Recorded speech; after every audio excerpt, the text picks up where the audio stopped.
أعوذ بالله من الشيطان الرجيم. بسم الله الرحمن الرحيم. ألف لام ميم. ذلك الكتاب لا ريب فيه هدى للمتقين الذين يؤمنون بالغيب ويقيمون الصلاة ومما رزقناهم ينفقون والذين يؤمنون بما أنزل إليك وما أنزل من قبلك وبالآخرة هم يوقنون أولئك على هدى من ربهم وأولئك هم المفلحون. إن الذين كفروا سواء عليهم أأنذرتهم أم لم تنذرهم لا يؤمنون. ختم الله على قلوبهم وعلى سمعهم وعلى أبصارهم غشاوة ولهم عذاب عظيم. ومن الناس من يقول آمنا بالله وباليوم الآخر وما هم بمؤمنين يخادعون الله والذين آمنوا وما يخدعون إلا أنفسهم وما يشعرون. في قلوبهم مرض فزادهم الله مرضا ولهم عذاب أليم بما كانوا يكذبون. وإذا قيل لهم لا تفسدوا في الأرض قالوا إنما نحن مصلحون ألا إنهم هم المفسدون ولكن لا يشعرون. وإذا قيل لهم آمنوا كما آمن الناس قالوا أنؤمن كما آمن السفهاء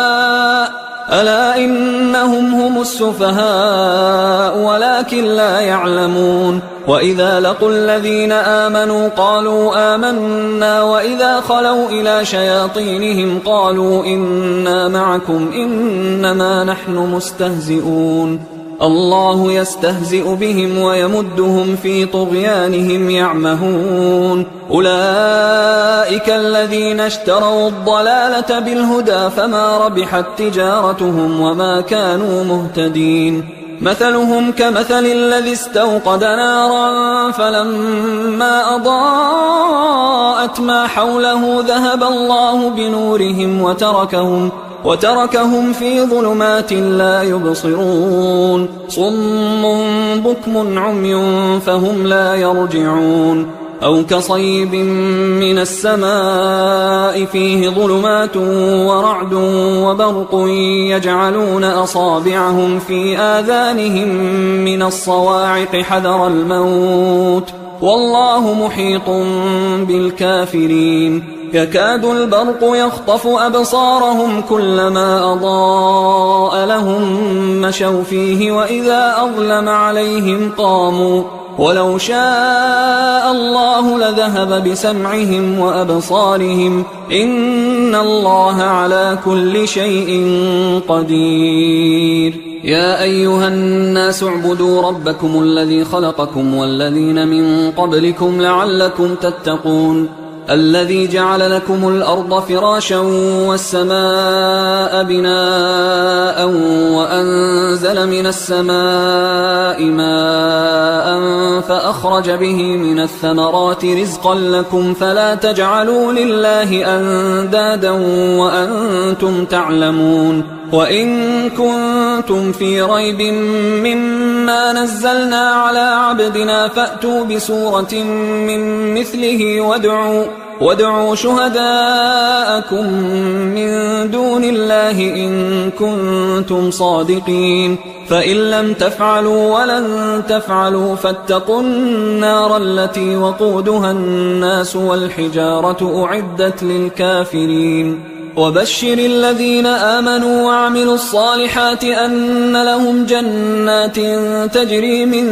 تحتها الأنهار كلما رزقوا منها من ثمرة رزقا قالوا هذا الذي رزقنا من قبل وأتوا به متشابها ولهم فيها أزواج مطهرة وهم فيها خالدون. إن الله لا يستحيي أن يضرب مثلا ما بعوضة فما فوقها فأما الذين آمنوا فيعلمون أنه الحق من ربهم، وأما الذين كفروا فيقولون ماذا أراد الله بهذا مثلا يضل به كثيرا ويهدي به كثيرا وما يضل به إلا الفاسقين الذين ينقضون عهد الله من بعد ميثاقه ويقطعون ما أمر الله به أن يوصل ويفسدون في الأرض أولئك هم الخاسرون. كيف تكفرون بالله وكنتم أمواتا فأحياكم ثم يميتكم ثم يحييكم ثم إليه ترجعون. هو الذي خلق لكم ما في الأرض جميعا ثم استوى إلى السماء فسواهن 7 سماوات وهو بكل شيء عليم. وإذ قال ربك للملائكة إني جاعل في الأرض خليفة قالوا أتجعل فيها من يفسد فيها ويسفك الدماء ونحن نسبح بحمدك ونقدس لك قال إني أعلم ما لا تعلمون. وعلم آدم الأسماء كلها ثم عرضهم على الملائكة فقال أنبئوني بأسماء هؤلاء إن كنتم صادقين. قالوا سبحانك لا علم لنا إلا ما علمتنا إنك أنت العليم الحكيم. قال يا آدم أنبئهم بأسمائهم فلما أنبأهم بأسمائهم قال ألم أقل لكم إني أعلم غيب السماوات والأرض وأعلم ما تبدون وما كنتم تكتمون. وإذ قلنا للملائكة اسجدوا لآدم فسجدوا إلا إبليس أبى واستكبر وكان من الكافرين. وقلنا يا آدم اسكن أنت وزوجك الجنة وكلا منها رغدا حيث شئتما ولا تقربا هذه الشجرة فتكونا من الظالمين. فأزلهما الشيطان عنها فأخرجهما مما كانا فيه وقلنا اهبطوا بعضكم لبعض عدو ولكم في الأرض مستقر ومتاع إلى حين. فتلقى آدم من ربه كلمات فتاب عليه إنه هو التواب الرحيم. قلنا اهبطوا منها جميعا فإما يأتينكم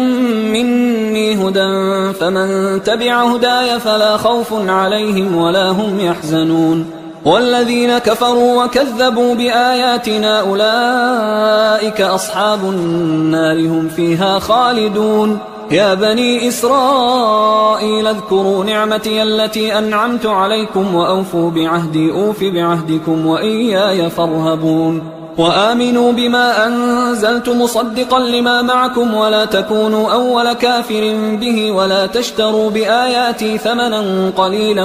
وإياي فاتقون. ولا تلبسوا الحق بالباطل وتكتموا الحق وأنتم تعلمون. وأقيموا الصلاة وآتوا الزكاة واركعوا مع الراكعين. أتأمرون الناس بالبر وتنسون أنفسكم وأنتم تتلون الكتاب أفلا تعقلون. واستعينوا بالصبر والصلاة وإنها لكبيرة إلا على الخاشعين الذين يظنون أنهم ملاقو ربهم وأنهم إليه راجعون. يا بني إسرائيل اذكروا نعمتي التي أنعمت عليكم وأني فضلتكم على العالمين. واتقوا يوما لا تجزي نفس عن نفس شيئا ولا يقبل منها شفاعة ولا يؤخذ منها عدل ولا هم ينصرون. وإذ نجيناكم من آل فرعون يسومونكم سوء العذاب يذبحون أبناءكم ويستحيون نساءكم وفي ذلكم بلاء من ربكم عظيم. وإذ فرقنا بكم البحر فأنجيناكم وأغرقنا آل فرعون وأنتم تنظرون. وإذ واعدنا موسى 40 ليلة ثم اتخذتم العجل من بعده وأنتم ظالمون. ثم عفونا عنكم من بعد ذلك لعلكم تشكرون وإذ آتينا موسى الكتاب والفرقان لعلكم تهتدون وإذ قال موسى لقومه يا قوم إنكم ظلمتم أنفسكم باتخاذكم العجل فتوبوا إلى بارئكم فاقتلوا أنفسكم ذلكم خير لكم عند بارئكم فتاب عليكم إنه هو التواب الرحيم وإذ قلتم يا موسى لن نؤمن لك حتى نرى الله جهرة فأخذتكم الصاعقة وأنتم تنظرون ثم بعثناكم من بعد موتكم لعلكم تشكرون وظللنا عليكم الغمام وأنزلنا عليكم المن والسلوى كلوا من طيبات ما رزقناكم وما ظلمونا ولكن كانوا أنفسهم يظلمون وإذ قلنا ادخلوا هذه القرية فكلوا منها حيث شئتم رغدا وادخلوا الباب سجدا وقولوا حطة نغفر لكم خطاياكم وسنزيد المحسنين فبدل الذين ظلموا قولا غير الذي قيل لهم فأنزلنا على الذين ظلموا رجزا من السماء بما كانوا يفسقون وإذ استسقى موسى لقومه فقلنا اضرب بعصاك الحجر فانفجرت منه 12 عينا قد علم كل أناس مشربهم كلوا واشربوا من رزق الله ولا تعثوا في الأرض مفسدين وإذ قلتم يا موسى لن نصبر على طعام واحد فادع لنا ربك يخرج لنا مما تنبت الأرض من بقلها وقثائها وفومها وعدسها وبصلها قال أتستبدلون الذي هو أدنى بالذي هو خير اهبطوا مصرا فإن لكم ما سألتم وضربت عليهم الذلة والمسكنة وباءوا بغضب من الله ذلك بأنهم كانوا يكفرون بآيات الله ويقتلون النبيين بغير الحق ذلك بما عصوا وكانوا يعتدون إن الذين آمنوا والذين هادوا والنصارى والصابئين من آمن بالله واليوم الآخر وعمل صالحا فلهم أجرهم عند ربهم ولا خوف عليهم ولا هم يحزنون وإذ أخذنا ميثاقكم ورفعنا فوقكم الطور خذوا ما آتيناكم بقوة واذكروا ما فيه لعلكم تتقون ثم توليتم من بعد ذلك فلولا فضل الله عليكم ورحمته لكنتم من الخاسرين ولقد علمتم الذين اعتدوا منكم في السبت فقلنا لهم كونوا قردة خاسئين فجعلناها نكالا لما بين يديها وما خلفها وموعظة للمتقين وإذ قال موسى لقومه إن الله يأمركم أن تذبحوا بقرة قالوا أتتخذنا هزوا قال أعوذ بالله أن أكون من الجاهلين قالوا ادع لنا ربك يبين لنا ما هي قال إنه يقول إنها بقرة لا فارض ولا بكر عوان بين ذلك فافعلوا ما تؤمرون قالوا ادع لنا ربك يبين لنا ما لونها قال إنه يقول إنها بقرة صفراء فاقع لونها تسر الناظرين قالوا ادع لنا ربك يبين لنا ما هي إن البقرة شابه علينا وإنا إن شاء الله لمهتدون قال إنه يقول إنها بقرة لا ذلول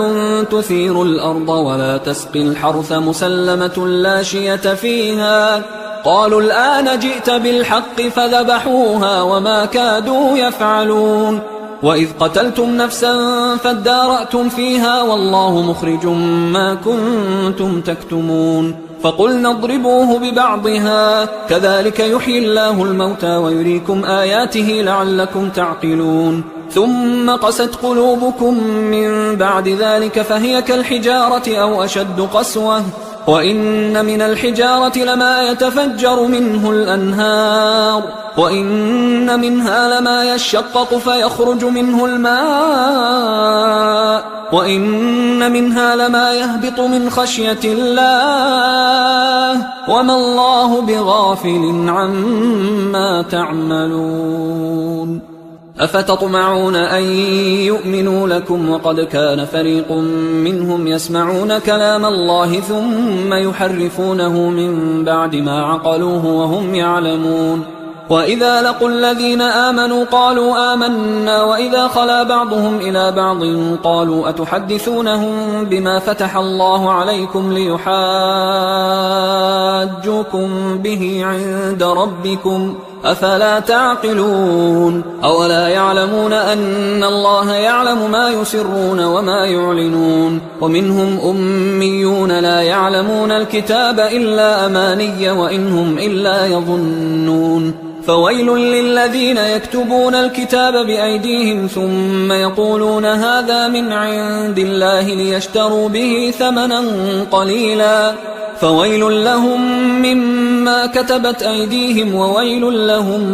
مما يكسبون وقالوا لن تمسنا النار إلا أياما معدودة قل أتخذتم عند الله عهدا فلن يخلف الله عهده أم تقولون على الله ما لا تعلمون بلى من كسب سيئة وأحاطت به خطيئته فأولئك أصحاب النار هم فيها خالدون والذين آمنوا وعملوا الصالحات أولئك أصحاب الجنة هم فيها خالدون وإذ أخذنا ميثاق بني إسرائيل لا تعبدون إلا الله وبالوالدين إحسانا وذي القربى واليتامى والمساكين وقولوا للناس حسنا وأقيموا الصلاة وآتوا الزكاة ثم توليتم إلا قليلا منكم وأنتم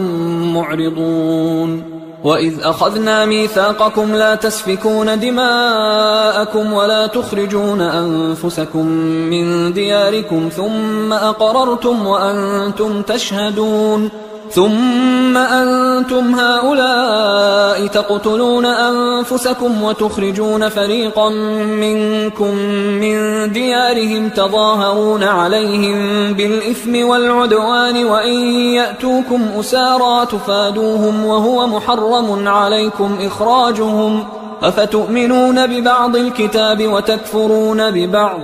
فما جزاء من يفعل ذلك منكم إلا خزي في الحياة الدنيا ويوم القيامة يردون إلى أشد العذاب وما الله بغافل عما تعملون أولئك الذين اشتروا الحياة الدنيا بالآخرة فلا يخفف عنهم العذاب ولا هم ينصرون ولقد آتينا موسى الكتاب وقفينا من بعده بالرسل وآتينا عيسى ابن مريم البينات وأيدناه بروح القدس أفكلما جاءكم رسول بما لا تهوى أنفسكم استكبرتم ففريقا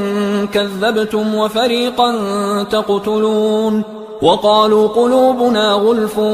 بل لعنهم الله بكفرهم فقليلا ما يؤمنون ولما جاءهم كتاب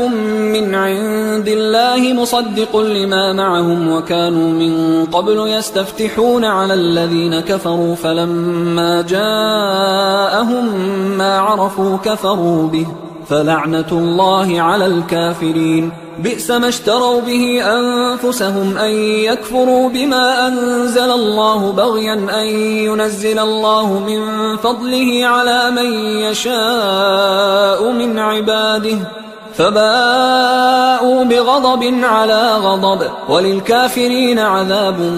مهين وإذا قيل لهم آمنوا بما أنزل الله قالوا نؤمن بما أنزل علينا ويكفرون بما وراءه وهو الحق مصدقا لما معهم قل فلم تقتلون أنبياء الله من قبل إن كنتم مؤمنين ولقد جاءكم موسى بالبينات ثم اتخذتم العجل من بعده وأنتم ظالمون وإذ أخذنا ميثاقكم ورفعنا فوقكم الطور خذوا ما آتيناكم بقوة واسمعوا قالوا سمعنا وعصينا وأشربوا في قلوبهم العجل بكفرهم قل بئس ما يأمركم به إيمانكم إن كنتم مؤمنين قل إن كانت لكم الدار الآخرة عند الله خالصة من دون الناس فتمنوا الموت إن كنتم صادقين ولن يتمنوه أبدا بما قدمت أيديهم والله عليم بالظالمين ولتجدنهم أحرص الناس على حياة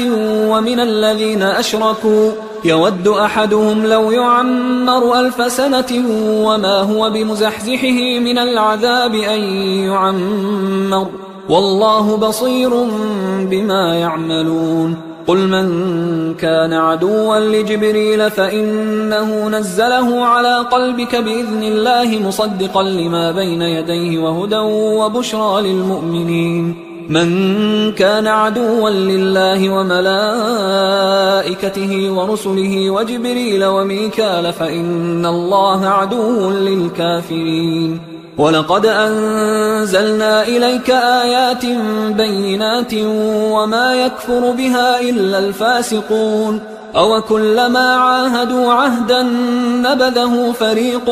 منهم بل أكثرهم لا يؤمنون ولما جاءهم رسول من عند الله مصدق لما معهم نبذ فريق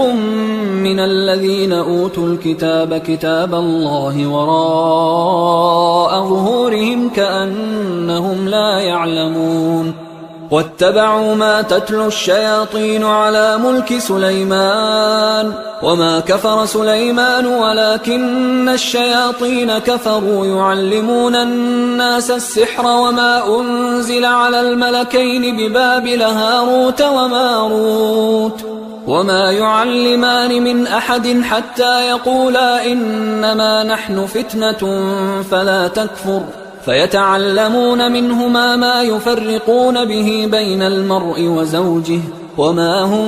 بضارين به من أحد إلا بإذن الله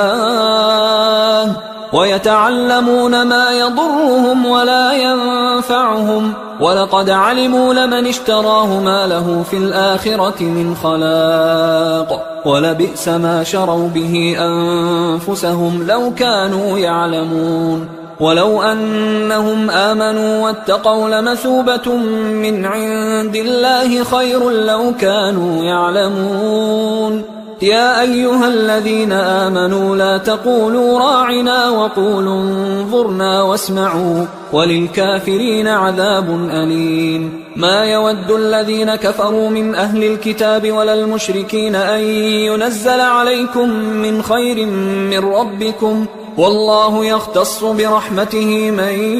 يشاء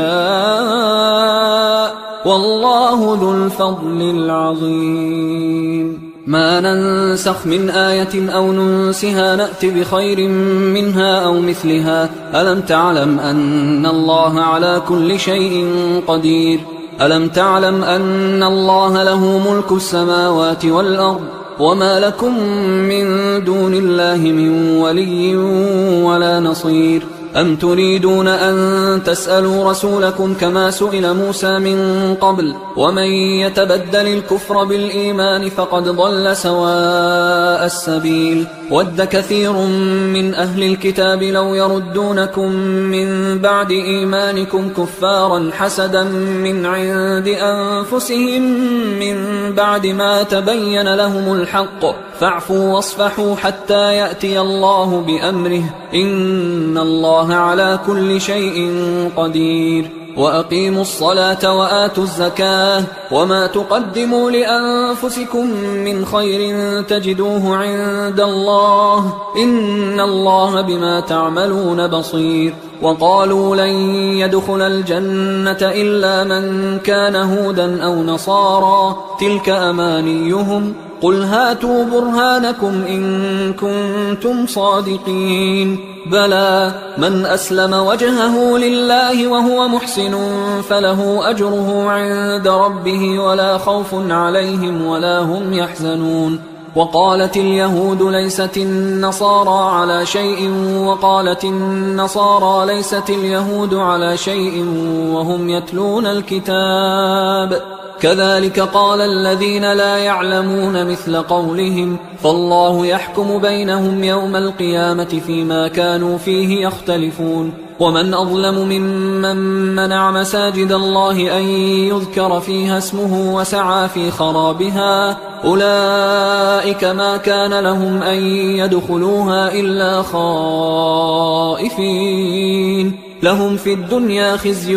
ولهم في الآخرة عذاب عظيم ولله المشرق والمغرب فأينما تولوا فثم وجه الله إن الله واسع عليم وقالوا اتخذ الله ولدا سبحانه بل له ما في السماوات والأرض كل له قانتون بديع السماوات والأرض وإذا قضى أمرا فإنما يقول له كن فيكون وقال الذين لا يعلمون لولا يكلمنا الله أو تأتينا آية كذلك قال الذين من قبلهم مثل قولهم تشابهت قلوبهم قد بينا الآيات لقوم يوقنون إنا أرسلناك بالحق بشيرا ونذيرا ولا تسأل عن أصحاب الجحيم ولن ترضى عنك اليهود ولا النصارى حتى تتبع ملتهم قل إن هدى الله هو الهدى ولئن اتبعت أهواءهم بعد الذي جاءك من العلم ما لك من الله من ولي ولا نصير الذين آتيناهم الكتاب يتلونه حق تلاوته أولئك يؤمنون به ومن يكفر به فأولئك هم الخاسرون يا بني إسرائيل اذكروا نعمتي التي أنعمت عليكم وأني فضلتكم على العالمين واتقوا يوما لا تجزي نفس عن نفس شيئا ولا يقبل منها عدل ولا تنفعها شفاعة ولا هم ينصرون وإذ ابتلى إبراهيم ربه بكلمات فأتمهن قال إني جاعلك للناس إماما قال ومن ذريتي قال لا ينال عهد الظالمين وإذ جعلنا البيت مثابة للناس وأمنا واتخذوا من مقام إبراهيم مصلى وعهدنا إلى إبراهيم وإسماعيل أن طهرا بيتي للطائفين والعاكفين والركع السجود وإذ قال إبراهيم رب اجعل هذا بلدا آمنا وارزق أهله من الثمرات من آمن منهم بالله واليوم الآخر قال ومن كفر فأمتعه قليلا ثم أضطره إلى عذاب النار وبئس المصير وإذ يرفع إبراهيم القواعد من البيت وإسماعيل ربنا تقبل منا إنك أنت السميع العليم ربنا وجعلنا مسلمين لك ومن ذريتنا أمة مسلمة لك وأرنا مناسكنا وتب علينا إنك أنت التواب الرحيم ربنا وبعث فيهم رسولا منهم يتلو عليهم آياتك ويعلمهم الكتاب والحكمة ويزكيهم إنك أنت العزيز الحكيم ومن يرغب عن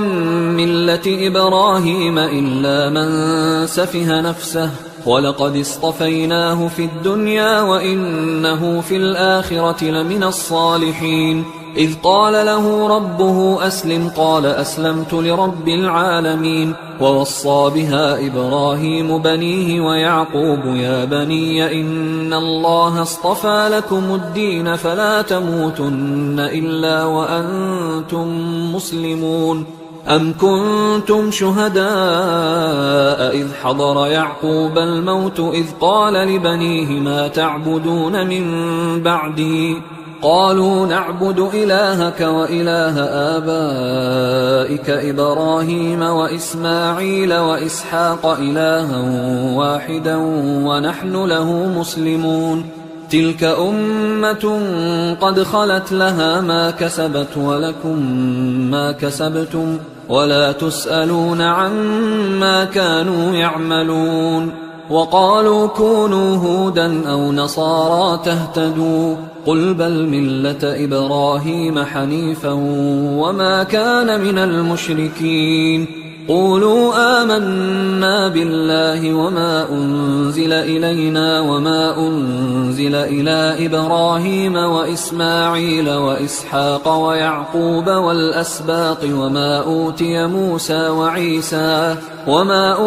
موسى وعيسى وما أوتي النبيون من ربهم لا نفرق بين أحد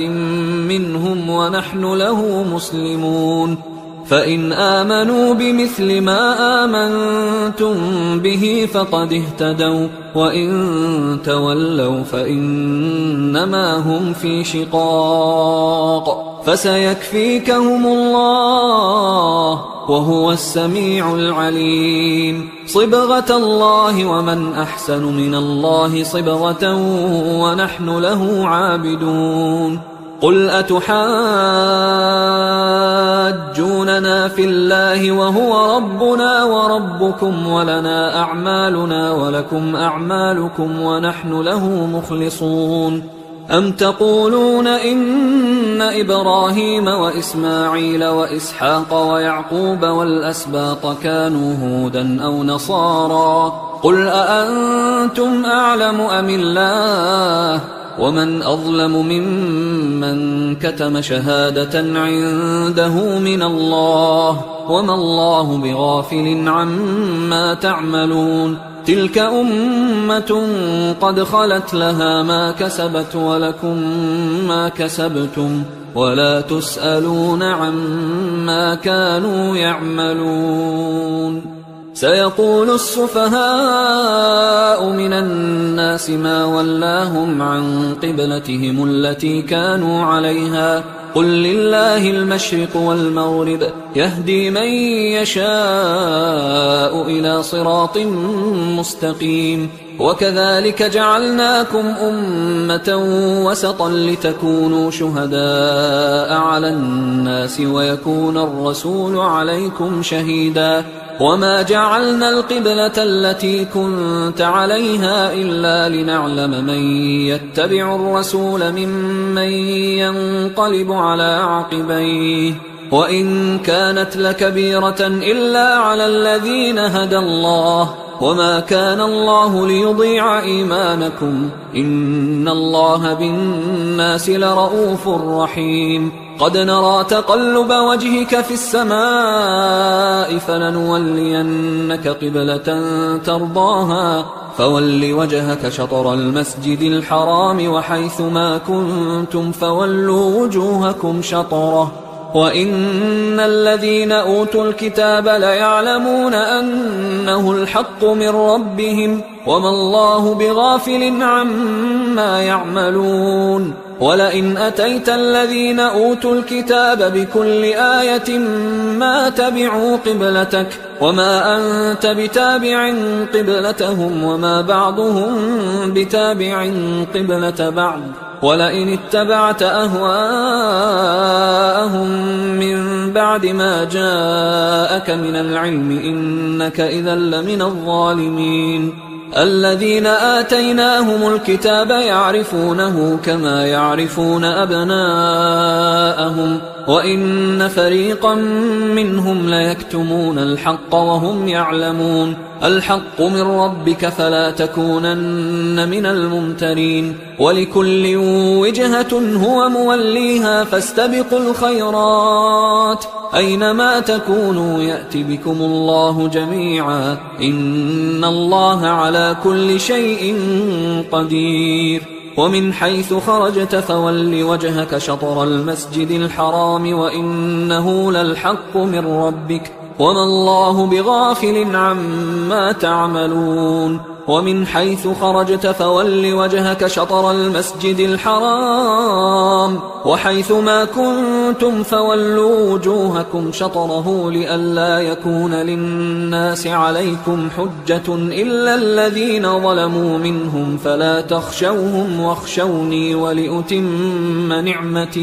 ولأتم نعمتي عليكم ولعلكم تهتدون كما أرسلنا فيكم رسولا منكم يتلو عليكم آياتنا ويزكيكم ويعلمكم الكتاب والحكمة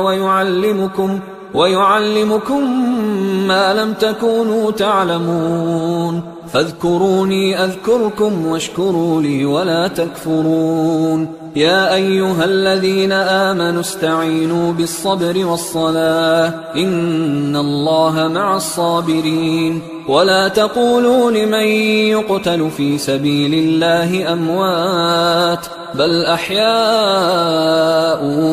ولكن لا تشعرون ولنبلونكم بشيء من الخوف والجوع ونقص من الأموال والأنفس والثمرات وبشر الصابرين الذين إذا أصابتهم مصيبة قالوا إنا لله وإنا إليه راجعون أولئك عليهم صلوات من ربهم ورحمة وأولئك هم المهتدون إن الصفا والمروة من شعائر الله فمن حج البيت أو اعتمر فلا جناح عليه أن يطوف بهما ومن تطوع خيرا فإن الله شاكر عليم إن الذين يكتمون ما أنزلنا من البينات والهدى من بعد ما بيناه للناس في الكتاب أولئك يلعنهم الله ويلعنهم اللاعنون إلا الذين تابوا وأصلحوا وبينوا فأولئك أتوب عليهم وأنا التواب الرحيم إن الذين كفروا وماتوا وهم كفار أولئك عليهم لعنة الله والملائكة والناس أجمعين خالدين فيها لا يخفف عنهم العذاب ولا هم ينظرون وإلهكم إله واحد لا إله إلا هو الرحمن الرحيم إن في خلق السماوات والأرض واختلاف الليل والنهار والفلك التي تجري في البحر بما ينفع الناس وما أنزل الله من السماء من ماء فأحيا به الأرض بعد موتها وبث فيها من كل دابة وتصريف الرياح والسحاب المسخر بين السماء والأرض لآيات لقوم يعقلون ومن الناس من يتخذ من دون الله أندادا يحبونهم كحب الله والذين آمنوا أشد حبا لله ولو يرى الذين ظلموا إذ يرون العذاب أن القوة لله جميعا وأن الله شديد العذاب إذ تبرأ الذين اتبعوا من الذين اتبعوا ورأوا العذاب وتقطعت بهم الأسباب وقال الذين اتبعوا لو أن لنا كرة فنتبرأ منهم كما تبرأوا منا كذلك يريهم الله أعمالهم حسرات عليهم وما هم بخارجين من النار يا أيها الناس كلوا مما في الأرض حلالا طيبا ولا تتبعوا خطوات الشيطان إنه لكم عدو مبين إنما يأمركم بالسوء والفحشاء وأن تقولوا على الله ما لا تعلمون وإذا قيل لهم اتبعوا ما أنزل الله قالوا بل نتبع ما ألفينا عليه آباءنا أولو كان آباؤهم لا يعقلون شيئا ولا يهتدون ومثل الذين كفروا كمثل الذي ينعق بما لا يسمع إلا دعاء ونداء صم بكم عمي فهم لا يعقلون يا أيها الذين آمنوا كلوا من طيبات ما رزقناكم واشكروا لله إن كنتم إياه تعبدون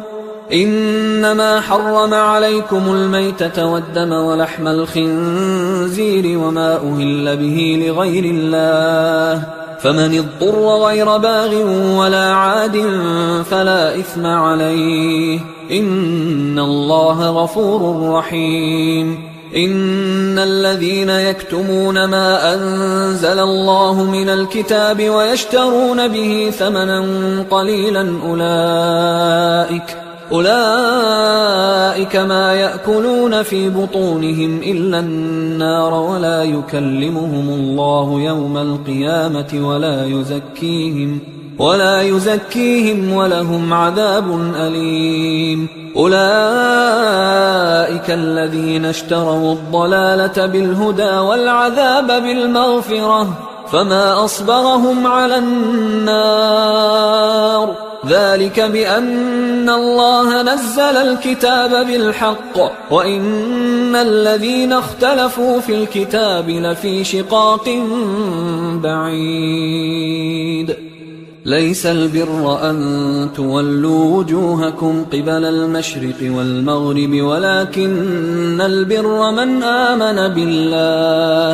ولكن البر من آمن بالله واليوم الآخر والملائكة والكتاب والنبيين وآتى المال على حبه ذوي القربى واليتامى والمساكين وابن السبيل والسائلين وفي الرقاب وأقام الصلاة وآتى الزكاة والموفون بعهدهم إذا عاهدوا والصابرين في البأساء والضراء وحين البأس أولئك الذين صدقوا وأولئك هم المتقون يا أيها الذين آمنوا كتب عليكم القصاص في القتلى الحر بالحر والعبد بالعبد والأنثى بالأنثى فمن عفي له من أخيه شيء فاتباع بالمعروف وأداء إليه بإحسان ذلك تخفيف من ربكم ورحمة فمن اعتدى بعد ذلك فله عذاب أليم ولكم في القصاص حياة يا أولي الألباب لعلكم تتقون كتب عليكم إذا حضر أحدكم الموت إن ترك خيرا الوصية للوالدين والأقربين بالمعروف حقا على المتقين فمن بدله بعدما سمعه فإنما إثمه على الذين يبدلونه إن الله سميع عليم فمن خاف من موص جنفا أو إثما فأصلح بينهم فلا إثم عليه إن الله غفور رحيم. يا أيها الذين آمنوا كتب عليكم الصيام كما كتب على الذين من قبلكم لعلكم تتقون أياما معدودات، فمن كان منكم مريضا أو على سفر فعدة من أيام أخر، وعلى الذين يطيقونه فدية طعام مسكين، فمن تطوع خيرا فهو خير له، وأن تصوموا خير لكم إن كنتم تعلمون. شهر رمضان الذي أنزل فيه القرآن هدى للناس وبينات من الهدى والفرقان، فمن شهد منكم الشهر فليصم، ومن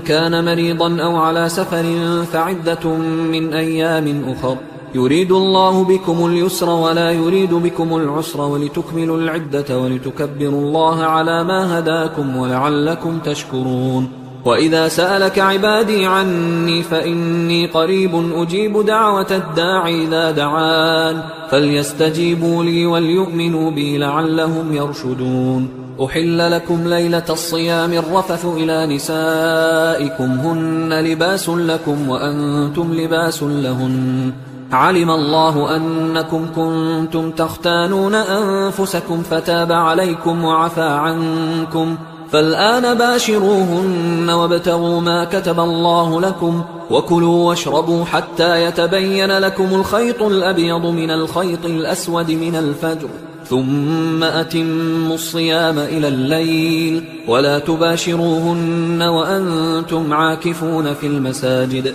تلك حدود الله فلا تقربوها، كذلك يبين الله آياته للناس لعلهم يتقون. ولا تأكلوا أموالكم بينكم بالباطل وتدلوا بها إلى الحكام لتأكلوا فريقا من أموال الناس بالإثم وأنتم تعلمون. يسألونك عن الأهلة قل هي مواقيت للناس والحج، وليس البر بأن تأتوا البيوت من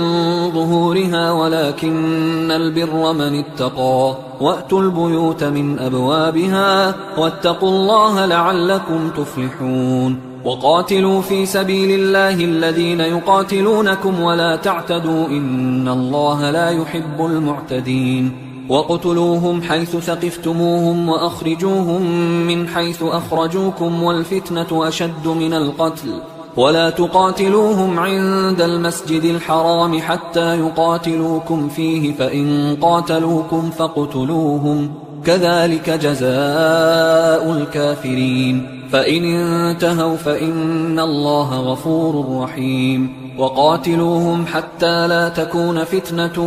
ويكون الدين لله، فإن انتهوا فلا عدوان إلا على الظالمين. الشهر الحرام بالشهر الحرام والحرمات قصاص، فمن اعتدى عليكم فاعتدوا عليه بمثل ما اعتدى عليكم، واتقوا الله واعلموا أن الله مع المتقين. وأنفقوا في سبيل الله ولا تلقوا بأيديكم إلى التهلكة وأحسنوا إن الله يحب المحسنين. وأتموا الحج والعمرة لله، فإن أحصرتم فما استيسر من الهدي، ولا تحلقوا رؤوسكم حتى يبلغ الهدي محله، فمن كان منكم مريضا أو به أذى من رأسه ففدية من صيام أو صدقة أو نسك، فإذا أمنتم فمن تمتع بالعمرة إلى الحج فما استيسر من الهدي، فمن لم يجد فصيام 3 أيام في الحج و7 إذا رجعتم، تلك 10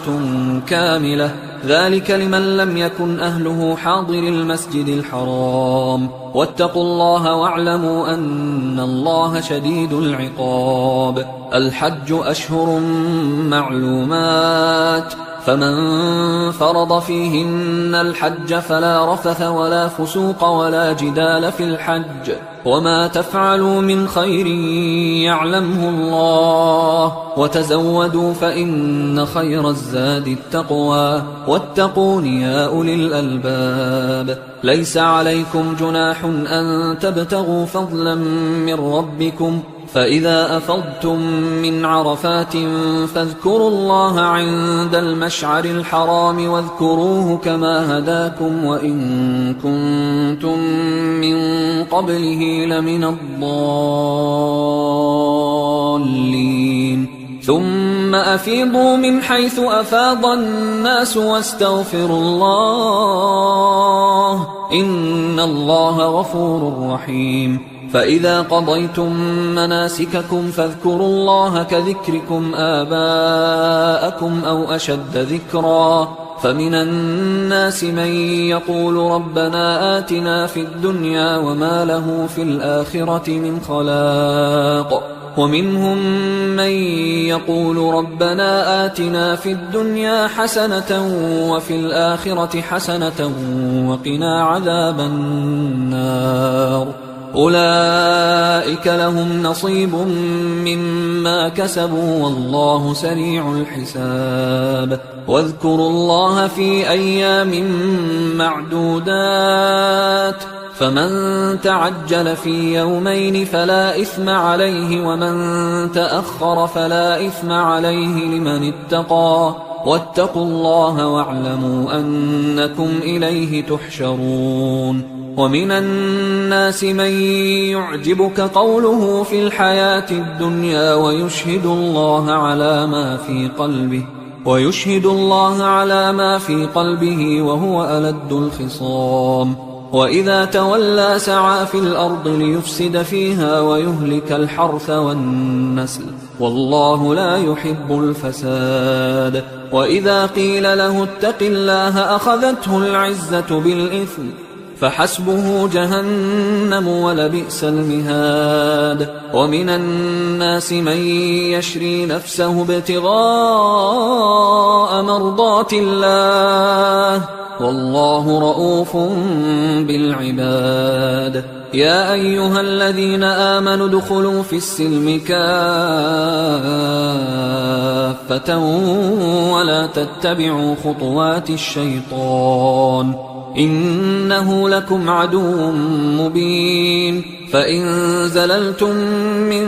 بعد ما جاءتكم البينات فاعلموا أن الله عزيز حكيم هل ينظرون إلا أن يأتيهم الله في ظلل من الغمام والملائكة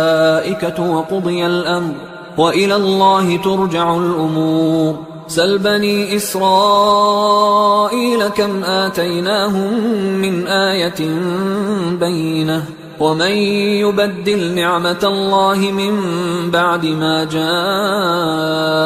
فإن الله شديد العقاب زين للذين كفروا الحياة الدنيا ويسخرون من الذين آمنوا والذين اتقوا فوقهم يوم القيامة والله يرزق من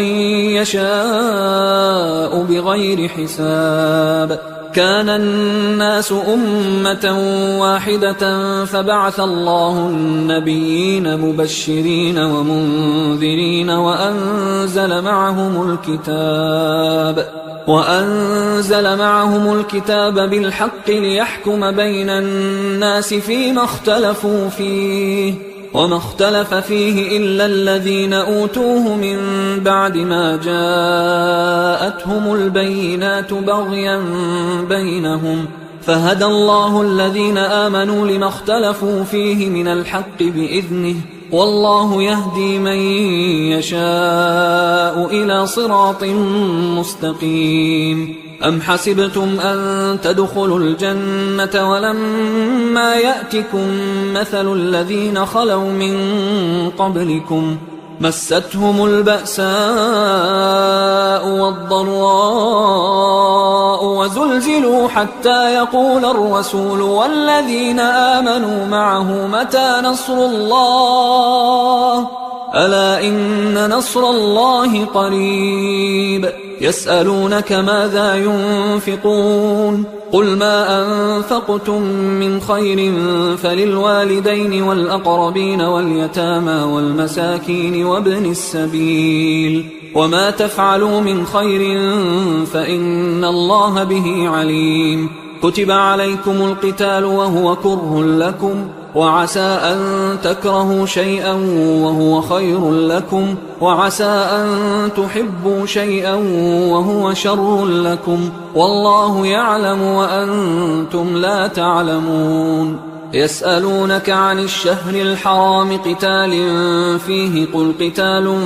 فيه كبير وصد عن سبيل الله وكفر به والمسجد الحرام وإخراج أهله منه أكبر عند الله والفتنة أكبر من القتل ولا يزالون يقاتلونكم حتى يردوكم عن دينكم إن استطاعوا ومن يرتدد منكم عن دينه فيمت وهو كافر فأولئك حبطت أعمالهم في الدنيا والآخرة وأولئك أصحاب النار هم فيها خالدون إن الذين آمنوا والذين هاجروا وجاهدوا في سبيل الله أولئك يرجون رحمة الله والله غفور رحيم يسألونك عن الخمر والميسر قل فيهما إثم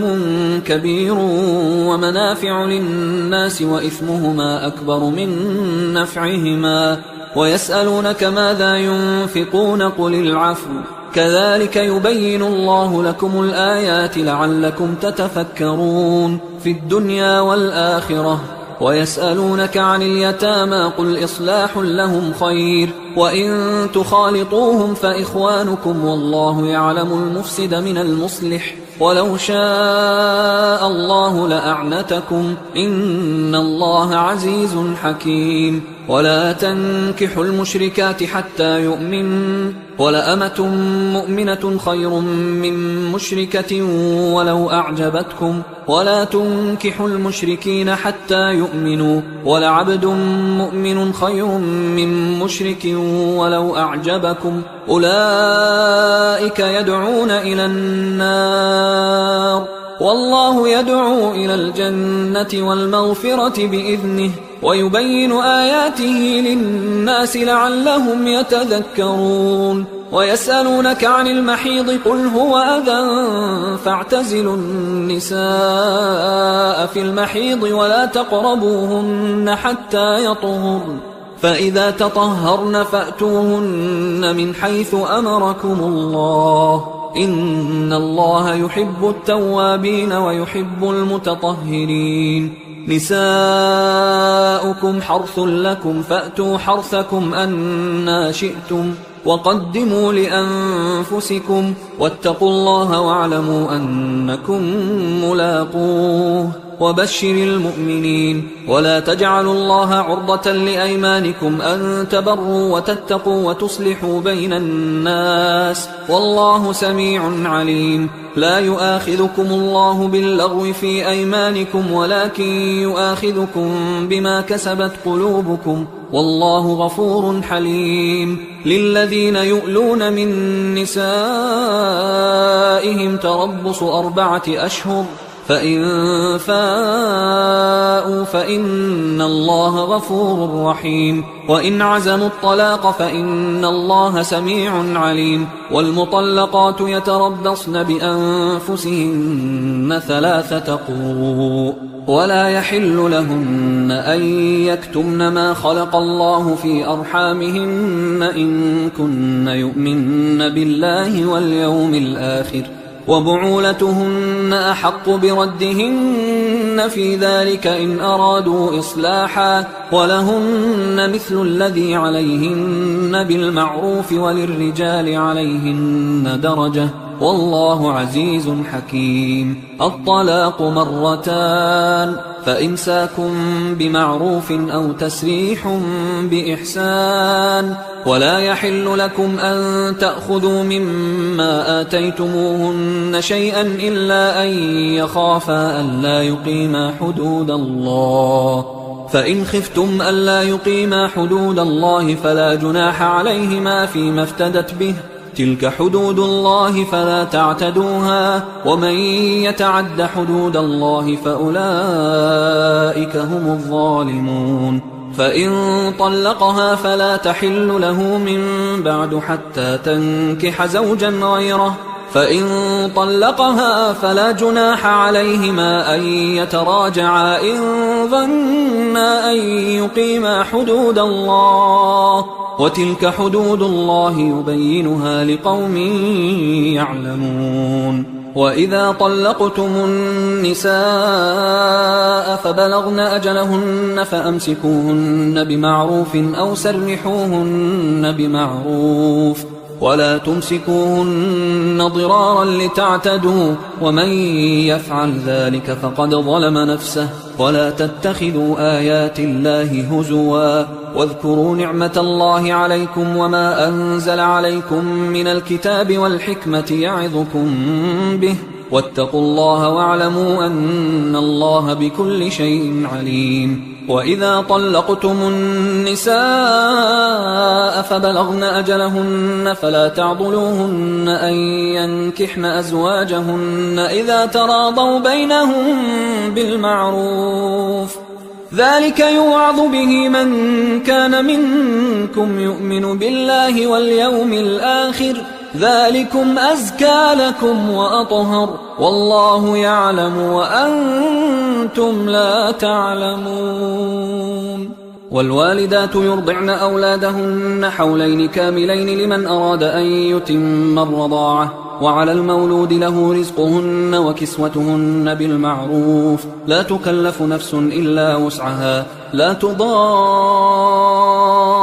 والدة بولدها ولا مولود له بولده، وعلى الوارث مثل ذلك، فإن أرادا فصالا عن تراض منهما وتشاور فلا جناح عليهما. وإن أردتم أن تسترضعوا أولادكم فلا جناح عليكم إذا سلمتم ما آتيتم بالمعروف، واتقوا الله واعلموا أن الله بما تعملون بصير. والذين يتوفون منكم ويذرون أزواجا يتربصن بأنفسهن 4 أشهر و10، فإذا بلغن أجلهن فلا جناح عليكم فيما فعلن في أنفسهن بالمعروف، والله بما تعملون خبير. ولا جناح عليكم فيما عرضتم به من خطبة النساء أو أكننتم في أنفسكم، علم الله أنكم ستذكرونهن ولكن لا تواعدوهن سرا إلا أن تقولوا قولا معروفا، ولا تعزموا عقدة النكاح حتى يبلغ الكتاب أجله، واعلموا أن الله يعلم ما في أنفسكم فاحذروه، واعلموا أن الله غفور حليم. لا جناح عليكم إن طلقتم النساء ما لم تمسوهن أو تفرضوا لهن فريضة، ومتعوهن على الموسع قدره وعلى المقتر قدره متاعا بالمعروف حقا على المحسنين. وإن طلقتموهن من قبل أن تمسوهن وقد فرضتم لهن فريضة فنصف ما فرضتم إلا أن يعفون أو يعفو الذي بيده عقدة النكاح، وأن تعفوا أقرب للتقوى، ولا تنسوا الفضل بينكم، إن الله بما تعملون بصير. حافظوا على الصلوات والصلاة الوسطى وقوموا لله قانتين، فإن خفتم فرجالا أو ركبانا، فإذا أمنتم فاذكروا الله كما علمكم ما لم تكونوا تعلمون. والذين يتوفون منكم ويذرون أزواجا وصية لأزواجهم متاعا إلى الحول غير إخراج، فإن خرجن فلا جناح عليكم فيما فعلن في أنفسهن من معروف، والله عزيز حكيم. وللمطلقات متاع بالمعروف حقا على المتقين، كذلك يبين الله لكم آياته لعلكم تعقلون.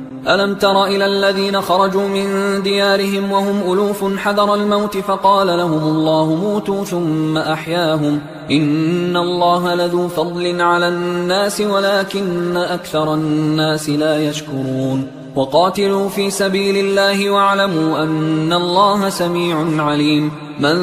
ذا الذي يقرض الله قرضا حسنا فيضاعفه له أضعافا كثيرة والله يقبض ويبسط وإليه ترجعون ألم تر إلى الملأ من بني إسرائيل من بعد موسى إذ قالوا لنبي له مبعث لنا ملكا نقاتل في سبيل الله قال هل عسيتم إن كتب عليكم القتال ألا تقاتلوا قالوا وما لنا ألا نقاتل في سبيل الله وقد أخرجنا من ديارنا وأبنائنا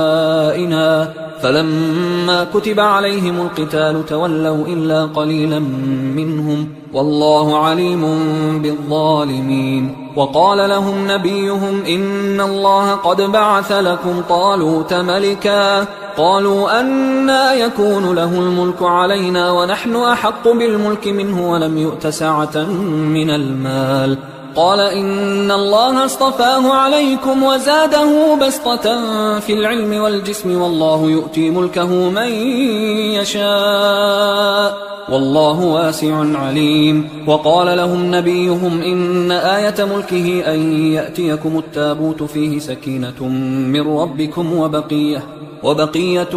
مما ترك آل موسى وآل هارون تحمله الملائكة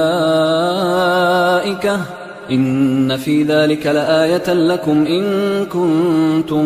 مؤمنين فلما فصل طالوت بالجنود قال إن الله مبتليكم بنهر فمن شرب منه فليس مني ومن لم يطعمه فإنه مني إلا من اغترف غرفة بيده فشربوا منه إلا قليلا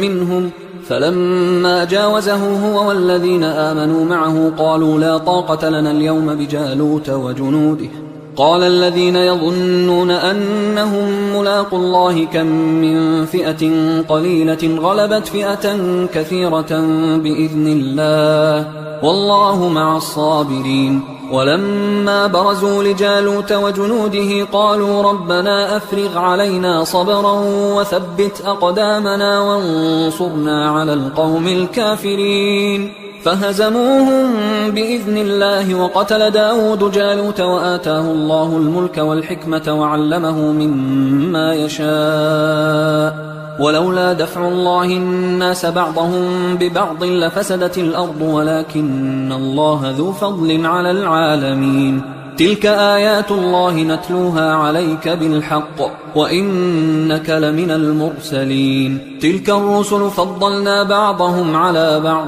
منهم من كلم الله ورفع بعضهم درجات وآتينا عيسى ابن مريم البينات وأيدناه بروح القدس ولو شاء الله ما اقتتل الذين من بعدهم من بعد ما جاءتهم البينات ولكن اختلفوا فمنهم من آمن ومنهم من كفر ولو شاء الله ما اقتتلوا ولكن الله يفعل ما يريد يا أيها الذين آمنوا أنفقوا مما رزقناكم من قبل أن يأتي يوم لا بيع فيه ولا خلة ولا شفاعة والكافرون هم الظالمون الله لا إله إلا هو الحي القيوم لا تأخذه سنة ولا نوم له ما في السماوات وما في الأرض من ذا الذي يشفع عنده إلا بإذنه يعلم ما بين أيديهم وما خلفهم ولا يحيطون بشيء من علمه إلا بما شاء وسع كرسيه السماوات والأرض ولا يؤوده حفظهما وهو العلي العظيم لا إكراه في الدين قد تبين الرشد من الغي فمن يكفر بالطاغوت ويؤمن بالله فقد استمسك بالعروة الوثقى لا انفصام لها والله سميع عليم الله ولي الذين آمنوا يخرجهم من الظلمات إلى النور والذين كفروا أولياؤهم الطاغوت يخرجونهم من النور إلى الظلمات أولئك أصحاب النار هم فيها خالدون. ألم تر إلى الذي حاج إبراهيم في ربه أن آتاه الله الملك إذ قال إبراهيم ربي الذي يحيي ويميت قال أنا أحيي وأميت. قال إبراهيم فإن الله يأتي بالشمس من المشرق فأت بها من المغرب فبهت الذي كفر والله لا يهدي القوم الظالمين. أو كالذي مر على قرية وهي خاوية على عروشها قال أنى يحيي هذه الله بعد موتها فأماته الله 100 عام ثم بعثه قال كم لبثت؟ قال لبثت يوما أو بعض يوم. قال بل لبثت 100 عام فانظر إلى طعامك وشرابك لم يتسنه وانظر إلى حمارك ولنجعلك آية للناس وانظر إلى العظام كيف ننشزها ثم نكسوها لحما فلما تبين له قال أعلم أن الله على كل شيء قدير. وإذ قال إبراهيم رب أرني كيف تحيي الموتى قال أولم تؤمن قال بلى ولكن ليطمئن قلبي قال فخذ 4 من الطير فصرهن إليك ثم اجعل على كل جبل منهن جزءا ثم ادعهن يأتينك سعيا واعلم أن الله عزيز حكيم. مثل الذين ينفقون أموالهم في سبيل الله كمثل حبة أنبتت 7 سنابل في كل سنبلة 100 حبة والله يضاعف لمن يشاء والله واسع عليم. الذين ينفقون أموالهم في سبيل الله ثم لا يتبعون ما أنفقوا منا ولا أذى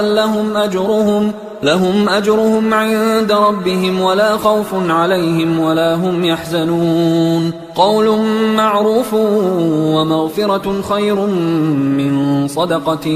يتبعها أذى والله غني حليم. يا أيها الذين آمنوا لا تبطلوا صدقاتكم بالمن والأذى كالذي ينفق ماله رئاء الناس ولا يؤمن بالله واليوم الآخر فمثله كمثل صفوان عليه تراب فأصابه وابل فتركه صلدا لا يقدرون على شيء مما كسبوا والله لا يهدي القوم الكافرين. ومثل الذين ينفقون أموالهم ابتغاء مرضات الله وتثبيتا من أنفسهم كمثل جنة بربوة أصابها وابل فآتت أكلها ضعفين فإن لم يصبها وابل فطل والله بما تعملون بصير. أيود أحدكم أن تكون له جنة من نخيل وأعناب تجري من تحتها الأنهار له فيها من كل الثمرات وأصابه الكبر وله ذرية ضعفاء فأصابها إعصار فيه نار فاحترقت كذلك يبين الله لكم الآيات لعلكم تتفكرون. يا أيها الذين آمنوا أنفقوا من طيبات ما كسبتم ومما أخرجنا لكم من الأرض ولا تيمموا الخبيث منه تنفقون ولستم بآخذيه إلا أن تغمضوا فيه واعلموا أن الله غني حميد. الشيطان يعدكم الفقر ويأمركم بالفحشاء والله يعدكم مغفرة منه وفضلا والله واسع عليم. يؤتي الحكمة من يشاء ومن يؤت الحكمة فقد أوتي خيرا كثيرا وما يذكر إلا أولو الألباب. وما أنفقتم من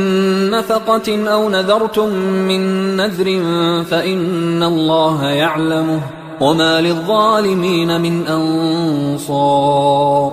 إن تبدوا الصدقات فنعما هي وإن تخفوها وتؤتوها الفقراء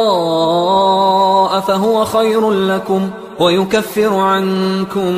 من سيئاتكم والله بما تعملون خبير ليس عليك هداهم ولكن الله يهدي من يشاء وما تنفقوا من خير فلأنفسكم وما تنفقون إلا ابتغاء وجه الله وما تنفقوا من خير يوفى إليكم وأنتم لا تظلمون للفقراء الذين أحصروا في سبيل الله لا يستطيعون ضربا في الأرض يحسبهم الجاهل أغنياء من التعفف تعرفهم بسيماهم لا يسألون الناس إلحافا وما تنفقوا من خير فإن الله به عليم الذين ينفقون أموالهم بالليل والنهار سرا وعلانية فلهم أجرهم عند ربهم ولا خوف عليهم ولا هم يحزنون الذين يأكلون الربا لا يقومون إلا كما يقوم الذي يتخبطه الشيطان من المس ذلك بأنهم قالوا إنما البيع مثل الربا وأحل الله البيع وحرم الربا فمن جاءه موعظة من ربه فانتهى فله ما سلف وأمره إلى الله ومن عاد فأولئك أصحاب النار هم فيها خالدون يمحق الله الربا ويربي الصدقات والله لا يحب كل كفار أثيم إن الذين آمنوا وعملوا الصالحات وأقاموا الصلاة وآتوا الزكاة لهم أجرهم عند ربهم ولا خوف عليهم ولا هم يحزنون يا أيها الذين آمنوا اتقوا الله وذروا ما بقي من الربا إن كنتم مؤمنين فإن لم تفعلوا فأذنوا بحرب من الله ورسوله وإن تبتم فلكم رؤوس أموالكم لا تظلمون ولا تظلمون وإن كان ذو عسرة فنظرة إلى ميسرة وأن تصدقوا خير لكم إن كنتم تعلمون واتقوا يوما ترجعون فيه إلى الله ثم توفى كل نفس ما كسبت وهم لا يظلمون يا أيها الذين آمنوا إذا تداينتم بدين إلى أجل مسمى فاكتبوه وليكتب بينكم كاتب بالعدل ولا يأب كاتب أن يكتب كما علمه الله فليكتب وليملل الذي عليه الحق وليتق الله ربه ولا يبخس منه شيئا فإن كان الذي عليه الحق سفيها أو ضعيفا أو لا يستطيع أن يمله فليملل وليه بالعدل واستشهدوا شهيدين من رجالكم فإن لم يكونا رجلين فرجل وامرأتان ممن ترضون من الشهداء أن تضل إحداهما فتذكر إحداهما الأخرى ولا يأبى الشهداء إذا ما دعوا ولا تسأموا أن تكتبوه صغيرا أو كبيرا إلى أجله ذلكم أقسط عند الله وأقوم للشهادة وأدنى أن لا ترتابوا إلا أن تكون تجارة حاضرة تديرونها بينكم فليس عليكم جناح ألا تكتبوها وأشهدوا إذا تبايعتم ولا يضار كاتب ولا شهيد وإن تفعلوا فإنه فسوق بكم واتقوا الله ويعلمكم الله والله بكل شيء عليم وإن كنتم على سفر ولم تجدوا كاتبا فرهان مقبوضة، فإن أمن بعضكم بعضا فليؤدي الذي اؤتمن أمانته وليتق الله ربه ولا تكتموا الشهادة، ومن يكتمها فإنه آثم قلبه والله بما تعملون عليم. لله ما في السماوات وما في الأرض، وإن تبدوا ما في أنفسكم أو تخفوه يحاسبكم به الله فيغفر لمن يشاء ويعذب من يشاء والله على كل شيء